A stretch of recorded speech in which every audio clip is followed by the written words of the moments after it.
My name is Galvin Smith. I use they, them pronouns. I am a sophomore in graphic design. And yep, that's it. Perfect. Tell me your story.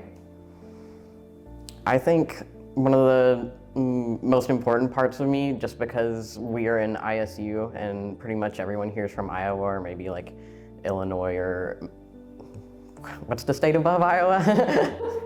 Minnesota. Minnesota, yeah, there we go. Everyone's pretty much there, but I'm actually from Texas. I'm from a small town in northeast Texas called Dangerfield, and it's like middle of nowhere. It's only got 2,000 people live there, so it's like really small, and it's just surrounded by a lot of other towns that are also full of just 2,000 people, so it's nothing, nowhere, anywhere. Very small, conservative in the Bible Belt, and I already stuck out a lot, and I didn't really get along with the other, because a lot of the times people clicked up, and so you would have a lot of the white kids would just hang out with each other, and then the small amount of people of color, like the black kids, would hang out with each other, and then because it's Texas, there's a lot of Mexican people, so a lot of the Mexican kids would just all hang out with each other, but I never really had like much of like a Mexican heritage, like never had that culture in my life, so I never really fit in with like anybody really. It wasn't much of an issue like in kindergarten, because in kindergarten everyone's a kid and everyone just, you know, plays with each other, no one really knows anything, but then you start getting older and people start, I guess, maturing and starting to figure out who they are. And so they find out the people who they like to hang out with, and then it was kind of just like slowly people just started finding me weird and stuff and didn't want to hang around with me anymore, so I pretty much was only hanging out with the other weird kids, which, I mean, I wouldn't have it any other way, honestly, because those were my people and we got along. It's just no one else really got along with us. So whenever I started starting to realize that I was queer, it just ended up isolating me more from people. It took me a while to figure it out, but even like beforehand, people could just sort of notice something was off with me. I feel like I'm pretty much the antithesis of what people there are supposed to be. So I am autistic, I am a person of color, I am queer, I am transgender, and I am left-leaning, so all of those things are things that no one there really likes. So I was just very not well liked in general. I think when I really started to sort of stick out was before I was kind of just weird, and people could probably tell that I was like gay or something, and people kind of just stuck away from me. They just didn't really like that, but it took me until it was my junior year when I came out as transgender. So I was born female, and I identify as non-binary, but I understood that that was gonna absolutely not be something anyone would understand. So I just basically came out as like female to male. So I told everyone I was transgender and identified as male. And I mean, honestly, I didn't even tell people that. It was just the first day of classes, and the teacher like calls everyone and goes, okay, if you go by a nickname, just let me know. And so they get to me and I'm like, oh, I go by Galvin. And everyone's just confused because they're like, no, you don't. No one's ever called you that. And I'm like, they're calling me that now. I dressed how I wanted to and hung out with the people who I wanted to, but I generally just stuck to myself. I didn't really go to school events because they didn't really interest me. I didn't really like go out of my way to talk to people. So I stayed in my own bubble. And because of that, I'm sure people said a lot of really mean things about me a lot of the time and were just talking behind my back, but because I never talked to anyone, I never heard any of it. So I pretty much, compared to a lot of people at least, my high school wasn't like, I didn't get bullied that bad because everyone was just doing it behind my back and I didn't talk to them, so I didn't know what they were saying. not that people didn't sometimes come up to me and say things. I got called slurs semi-frequently while walking down the halls, and just things like that. For me, it just feels like it's so far in my past now that it doesn't even really affect me, because at the time it didn't affect me. Like me and my friend, I only really had one friend for most of high school, and that's because at the beginning of high school, I was friends with like the gay people in my grade, and then had a falling out with them, and then that was like all of the people in my grade who I would have similar interests with. So I ended up befriending an underclassman, and that was my friend for most of high school, or pretty much the entire rest of high school. And so we would just be walking down the hallways, and then someone would yell like a slur at us, and we'd be like, "Are they talking about us?" Like there's no one else around us that they would be talking about.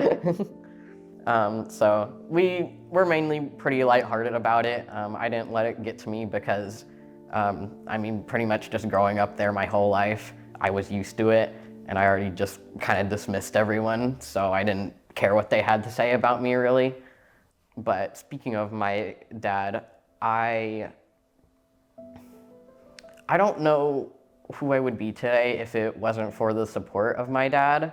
I am every day so thankful that he is the way that he is, despite having grown up in this area, because everyone is so conservative, and it would have been so easy for him to just fall into being really conservative and being hateful. But because of the way that he grew up and experiences he had, he has always been very progressive and very accepting. So whenever I came out to him, it was the summer of sophomore year. He was very accepting. He's got, just because of where he's at, he's got kind of the more confused acceptance. So it's not like he really knew what it was. He had heard of transgender people and he'd met some before, but he just didn't really understand it. So it was definitely like a learning process for him, and just kind of me explaining like how to use pronouns and like why I felt this way. I remember at one point I told him, I was like, "Oh, I wish I could grow facial hair." And he's like, "Why would you want to do that?" And I'm like, "Because I'm transgender." And he's like, "Oh, like that was some great revelation." I'm like, "I told you this already. This comes with the territory." He was never like rude or anything. He was very accepting, and it just, took time for him to like understand and like learn. And now he pretty much gets me completely. And he's been my supporter all throughout this. Whenever I got on hormones, he did my shots for the first year that I was on hormones, because I didn't want to give myself shots. And so that's just a really sweet moment. And then whenever I was like, I want to go to college, but I want to go to college like as far away from Texas as possible, he was also a big supporter of that. I think he's pretty much one of the biggest things that I miss about Texas is just the fact that I can't be around him every day. But he understands this, and I know this. It's just, I can't stay there just for him. I can't, put my entire life on hold just because of that. And it's unfortunate, but it's just kind of what has to happen. I lived my first 18 years of life there, and I think that was plenty. That was quite enough. So my process for choosing schools was pretty much what is not Texas. But I ended up picking Iowa State just because, really on a whim, because I had waited so late in my application processes, that I was like, oh man, I need to just start applying to schools. And so I just started sending out applications. And then Iowa State reached back to me, and I was like, it has the programs that I want, has resources that I like, and they're also giving me a lot of financial aid because I'm poor. So that's why I ended up coming up here. I knew nothing about Iowa. I have no family up here. I have no friend, or I had no friends up here. I the only places I've been in my life are Texas and Arizona. I lived there for a year. So it was gonna be a total change. And if this also tells you about sort of the attitudes about people where I lived, I had told my aunt that I was going up to Iowa State for college, and she's like, "Don't you know there's Yankees up there?" And I'm like, "Oh, I mean, I guess." I don't think people use that word anymore. It's pretty funny. The day comes that I'm supposed to move out for college, and I pack my tiny car full of as much stuff as I can put in it. And then I just make the 11-hour drive up to Iowa State. And it was kind of funny, orientation, or I didn't get to do orientation, but like the first move-in day for freshmen, I parked my car like outside of like the dorm, and I'm moving my stuff in, and there's like all of these families around like helping their kids move in. It's just me by myself moving all of my stuff into my room. And so there were like some of like the helpers around. I feel like they felt bad for me because it's just one person moving all of their stuff into their room. I was also on the 3rd floor, so that took some time. I had to get someone to help me move my mini fridge up because I'm not very strong. The mini fridge was too much for 3 floors. And Iowa State's been, I guess, pretty much the best thing that's happened to me.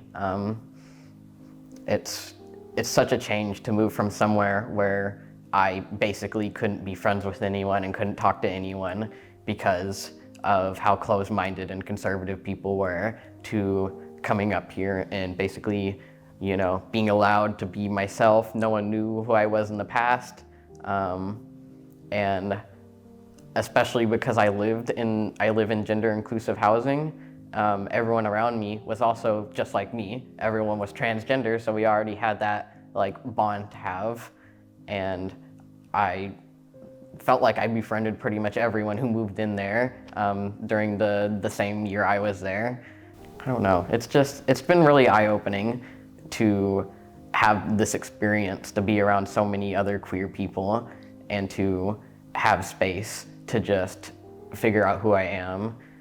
Just because I've been able to be more open about my gender up here, I've been allowed pretty much to explore like my presentation. I pretty much had no reason back in Dangerfield, Texas to like dress up for anyone or like do a lot of self-care. So coming up here is me also trying to figure out like, oh, I need to do a skincare routine. I want to dress nice. I want to do these things.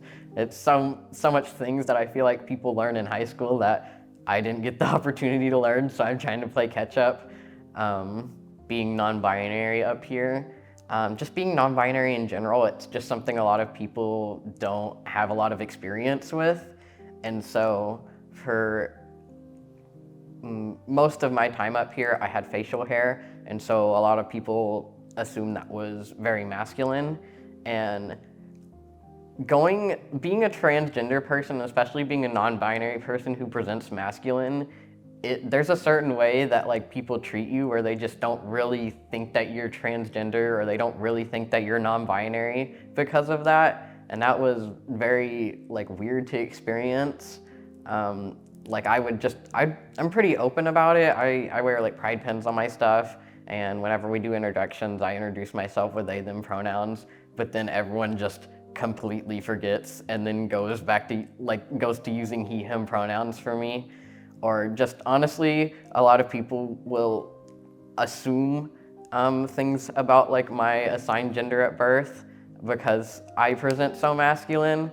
And a lot of people, I don't know, I guess the perception is just like I'm masculine and I'm non-binary, so I'm basically a guy who's not trying very hard. That's kind of the vibe I got from a lot of people, which is very unfortunate, which is why I've adopted the clean-shaven look recently, because I like it more, but also just because I hated that was happening to me pretty much all the time. But I guess as a non-binary person, getting misgendered is just the norm. It's gonna be a lot longer in society until using they, them pronouns is more normal and being non-binary is more of like an accepted thing. So just kind of grappling with the fact that that's gonna just be how things are for a while is kind of unfortunate, but I feel like it's just something every non-binary person has to go through, and it's a unique experience to them. I just wish like more people knew more things about transgender people, or just had a talk with someone who was transgender. Like I'm pretty much, I know some trans people don't like being the person who like is the informer, and that's totally valid. You know, it's a tiring process to do like with everyone you meet, but I am very open to that. Like, I just wish instead of some people just not knowing anything about it, I'm like, I don't care if you ask me like weird invasive questions. I would just rather you be informed about this so that you're not asking the next person weird invasive questions that you don't need to know. But being up here has really allowed me to at least like be open about the fact that I'm non-binary, and because colleges I feel like are more like progressive in general, there is a lot of people who respect that, and so I'm not going through nearly as much discomfort as I was back in Texas, where I kind of had to accept being called he, him pronouns, because there was gonna be no other option besides that. But just, yeah, being up here has been nice that I can at least be open about that. Do you feel welcome at Iowa State? That is a tough question. There are definitely some ways in which I feel like the Iowa State community is very welcoming. Not to get too political, but a lot of the programs that are in trouble because of the DEI bills being passed right now are programs that made me feel welcome at Iowa State.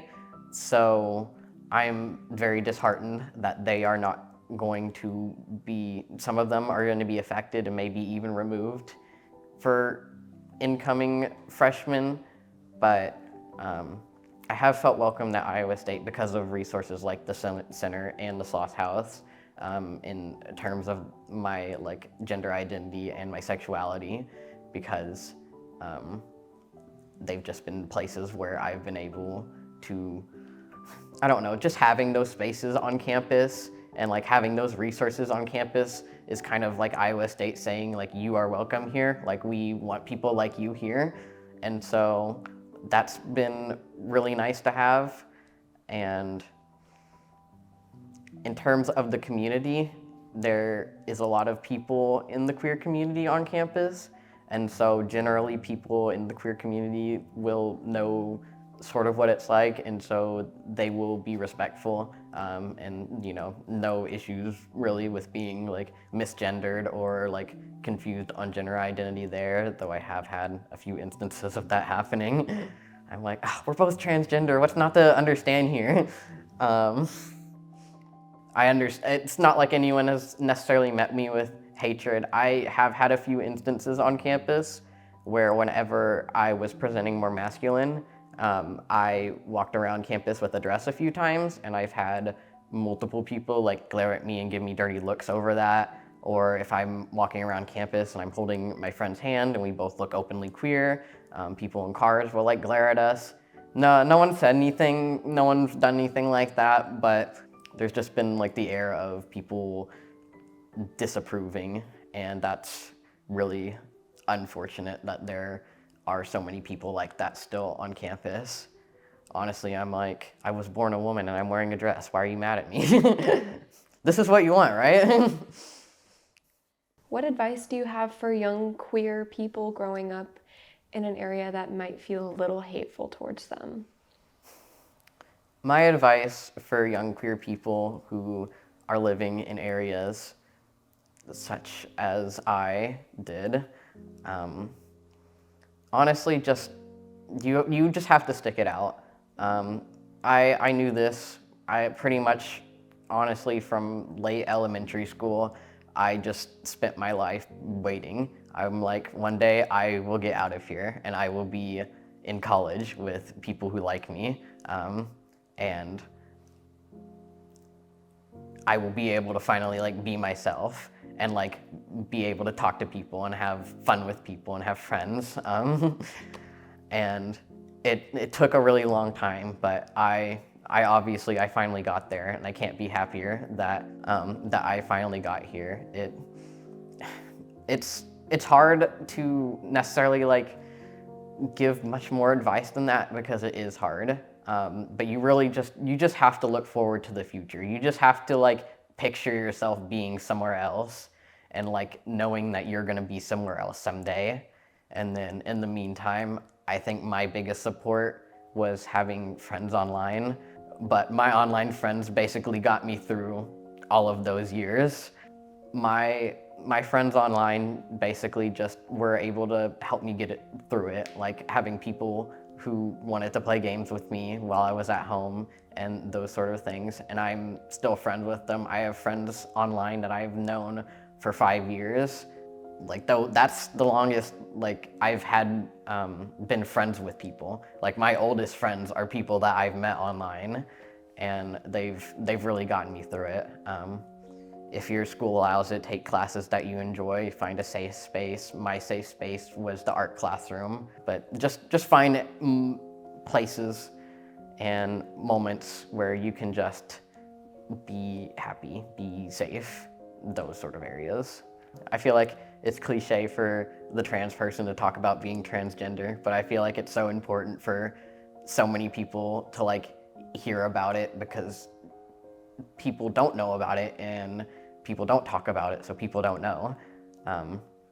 There's so much more to me than being a trans person, but it is also so shaping in my life, and it's just a story that I feel people need to hear.